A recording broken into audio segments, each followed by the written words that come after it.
Howdy, folks. Thanks for tuning in today. Hope y'all doing okay. Before I get into it today, give me a like, share, comment, subscribe, hit the notification bell if you like the content that I've been uploading. So, jumping straight into it, there's something that's been going on Facebook amongst the people that I know that has bothered the crap out of me. You have essentially two political factions of people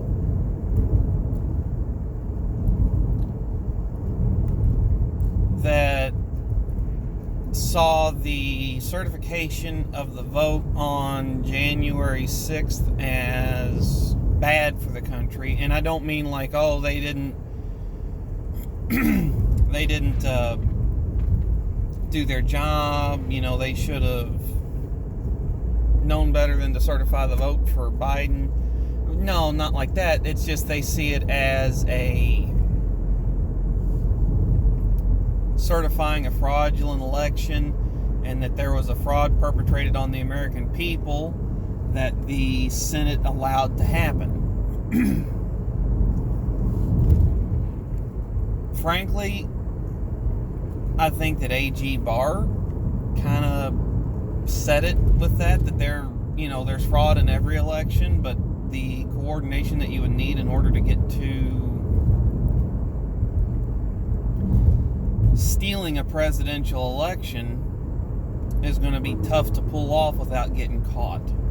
Possible? Yeah. I don't think it's likely. So you've got that faction of people, and then you've got the faction of people that saw the inauguration day as being the best thing that's happened since Barack Obama. And frankly, okay, I haven't watched a presidential inauguration in 12 years. And it's nothing on principle. It's the fact that I am an adult. I have worked night shift the majority of those 12 years.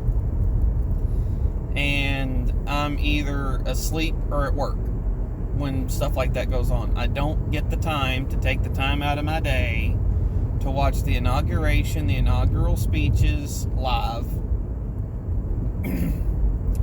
I might, pardon me,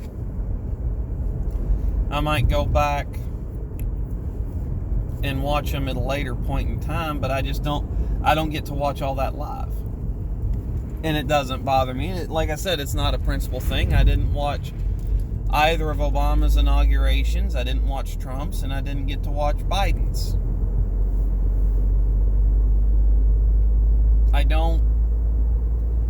On top of that, like the pomp and circumstance that's always surrounded the State of the Union address and the presidential inauguration, I think is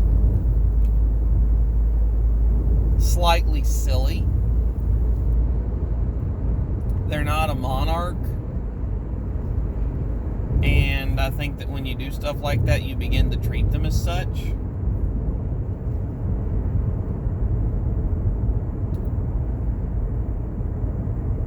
It's just not my cup of tea politically, and I didn't like Donald Trump's State of the Union address because I could have told you what was going to happen before he even started speaking. And I watched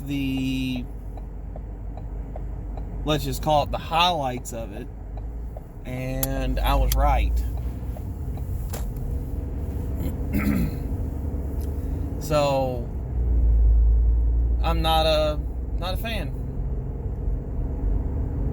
I think that it elevates politicians it attempts to elevate politicians to celebrity status. Anyway,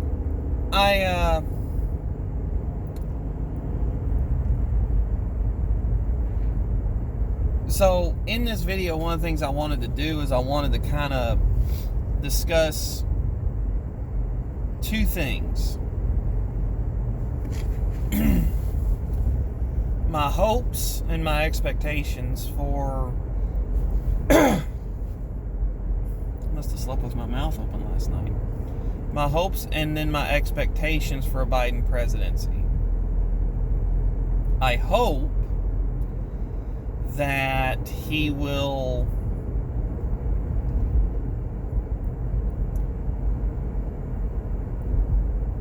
continue the vaccine rollout and get that sped up and streamlined some, where we can reopen things and demask and, kind of head back to the way things were between January and February of 2020. I'd like to see that. I'd like to see the economy make a big recovery as the vaccine makes a rollout. I'd like to see the government leave people alone. That's like one of my biggest things. I don't want to be governed that much. I don't want other people to be governed that much. So long as you're not hurting anybody, I want you to be able to do what you want to do. Even if it's something that I disagree with. Just a quick example of that, homosexual marriage. On a religious basis and on a moral basis, I don't see the comparison between homosexual and heterosexual marriage. But equal protection under the law, okay. You can make that argument. I'll buy that argument. I want people to live their life how they see fit, so long as they're not hurting anybody. That's the gist of it. Now, what I look to have happen is I look for the Biden administration to, and I'm not going to say that any of this is going to pass, because you've got some people in the House and Senate that do disagree with the president, and so a lot of things could end up on the table at the Oval Office that don't get passed, or some of the things that Biden wants done might never get put into a bill, at which point he's got to do executive orders. So I'm not saying that any of this is going to be passed, but the things that I look to be brought up and discussed and mentioned and a possibility. I think that First Amendment rights, freedom of speech, freedom of the press, freedom of association, I think that curtailing them is going to be discussed. I think that the violation of the separation of church and state is going to be discussed. And if you want to break that down just real quick with me, in legal terms, and I listened to this a long time ago, get on your own side of the road, bus. Jeez. The separation of church and state guarantees essentially the church's sovereignty from the state, so the state can't come in and make cram downs. I look for violation of that to be discussed. I look for violations of the Second Amendment to be discussed, and while I'm not the most educated opinion on constitutional law, I can just side with the Supreme Court ruling back in 2009 that the right of the people, ordinary law-abiding citizens, to keep and bear arms shall not be infringed by the government. I just side with that Supreme Court ruling. I think that violations of the innocent until proven guilty are going to be on the table. I think that violations of, I believe, the 4th and 6th Amendment, might be getting them mixed up here, the right to be secure in your documents and personal property, I think that that's going to be on the table just from the perspective of intelligence gathering without due process and warrants. And I hope I'm wrong on all of this.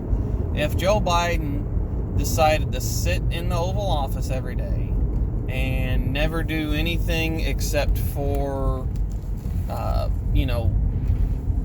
give speeches and plan the COVID vaccine rollout and kind of tinker around the edges on the economy, I think he'd have a shot to be a decent president that in the long run will be respected by all. I don't look for that to happen. I do think that a lot of people are putting way too much weight into this presidential election. I didn't vote for Biden, but I didn't vote for Trump. I've went through the rationale and the reasoning behind all that. I also think that Joe Biden will not make it to the 2-year mark of his presidency, and that he will either step down or have a 25th Amendment ran on him and be out of office, and then at which point you'll have Miss Harris, I'm not going to butcher her name and be called a racist, as president for whatever the remainder is of Biden's first term, my opinion. I don't particularly think that... I think that people have elevated the office of presidency to such an important thing, and don't get me wrong, it's important. But I think they have made the impacts of that so personal to themselves and gotten so tied up in it that when their guy loses, they go nuts. When their guy wins, they go nuts. Just the other way. It doesn't make any sense to me. You know, when Trump won, I voted for Trump in 2016. I didn't get caught up watching cable news and, losing my mind that way. All I did is I just pulled up Google, kept hitting refresh. Oh, Trump won. Okay. That was it. People get too caught up in politics, and the person in the Oval Office, the only large effect that the person in the Oval Office has had on my life, I've already recapped, and it's not much due to the way that the government works. So anyway, that's kind of my predictions for the Biden presidency. I hope I'm wrong. Don't know if I am. Time will tell, but it'll be going on record somewhere. So in time, people will either be able to reflect and see that I was wrong, or see that I was right. So catch y'all next time. Thanks for